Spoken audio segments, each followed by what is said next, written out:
જો એકાદશી રહેશો તો ગૌ હત્યા બ્રહ્મ હત્યા જેવા મોટા મોટા પાપો કર્યા છે એકાદશીના વ્રત કરવાથી બળીને ભસ્મ થઈ જાય. ભગવાનની કૃપાના પાત્ર બનશો. ધર્મના તમે એક યજ્ઞદાતરથી શ્રેષ્ઠ નાગરિક બનશો. અરે રામાયણમાં રાજા દશરથ અને ભગવાન રામ પણ 11 કરતા હતા એવું વાલ્મીકીજીએ લખ્યું.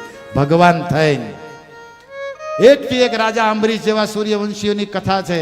રાજા માનધાતાની કથા છે ભાગવતજીમાં જે 11 નું વ્રત કરતા. ચંદ્રકુળમાં વર્ણન છે ભાગવતજીમાં. નંદ બાબા સવારે વહેલા 3:30 11 ના ઉઠી અને યમુનામાં સ્નાન કરી અને નારાયણનું ભજન કરતા.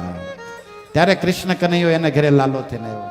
હવે ભગવાનના બાપાઈ કરતા હોય તો આપણે કઈ વાડીના એમ કહો ને. ભગવાનના પિતાશ્રી પણ 11 કરે અને 11 ઈઝી છે. તમને ભૂખ્યા નથી રાખવાની, બીજી વાનગી ખાઓ.